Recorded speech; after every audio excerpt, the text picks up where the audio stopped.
Hello, beautiful people. Welcome back to Angelic Embrace, where we document and narrate the glorious and life-changing near-death experiences sent in by you guys. It is greatly appreciated.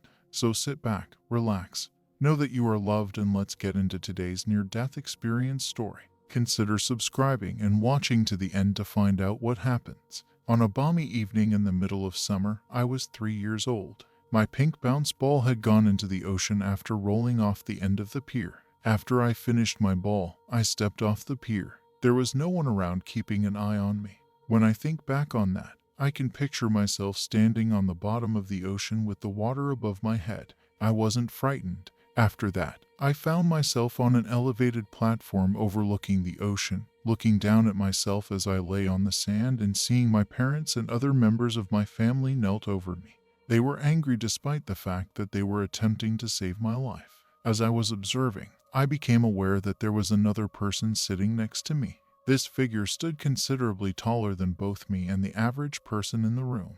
I had the impression that the person was older and more knowledgeable than I was. I never once glanced back in the direction of the figure. The impression I got from this person was more like that of a teacher than a relative. It seemed as though we both belonged where we were, and we had the same sentiments towards my relatives. I had the impression that I belonged to a higher intelligence and knew more than a normal 3-year-old would know. I had the impression that this was the true me, and that I had finally returned to my roots. I am conscious of the fact that I did not wish to return to my body. I had no sympathy for the individuals who were sitting on the beach. I knew they loved me and that fear was in their hearts. I had the impression that I didn't belong among them, and that their existence was not only less meaningful than mine, but also more difficult and convoluted. They lacked the information that I have in comparison to them. Because this place seemed so familiar to me, I had no doubt that it was an actual location.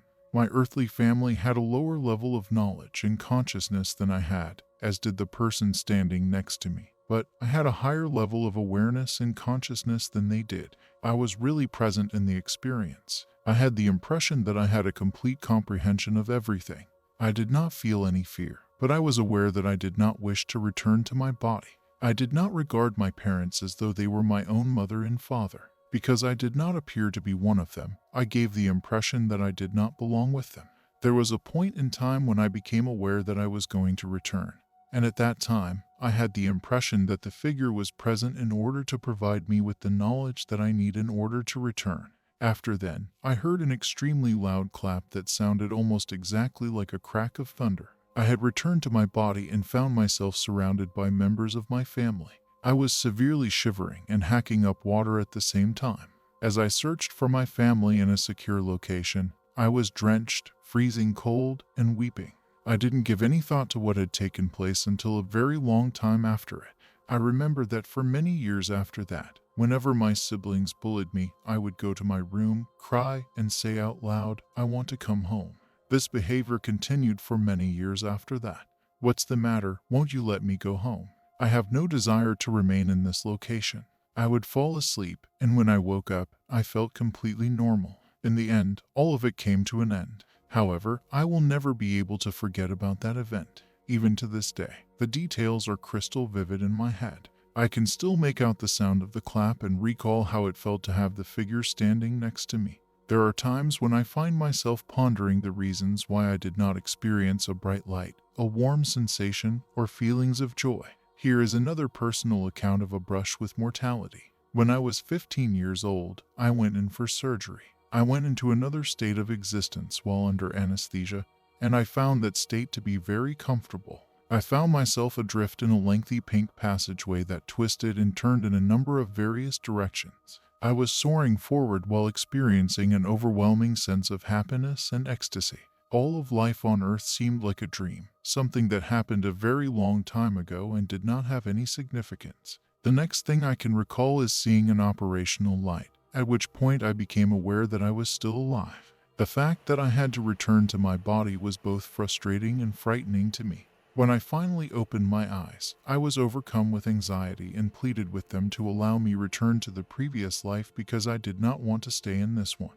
At some point, I experienced something similar to a switch, and after that, I felt like I belonged more on Earth and was genuinely terrified of going down the tunnel. I was putting my hands on other people's shoulders and pleading with them to support me in this position. For many years, I was under the impression that it was a side effect of the medicine, but then I read a book by Raymond Moody titled Life Beyond Life. The experience I had in a separate reality was so lifelike that it altered the way I saw the world around me. I have zero concerns about my own mortality. I have no idea why I am even here on this planet.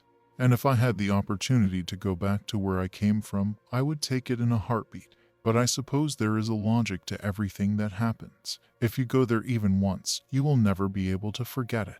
As a result of what happened, I was unable to wear timepieces since they either stopped working or displayed the incorrect time.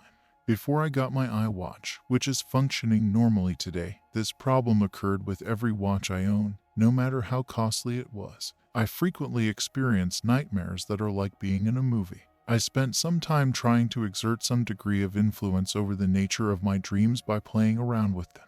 It was just like having dreams inside dreams. But unfortunately, I do not have a lot of time to devote to this right now.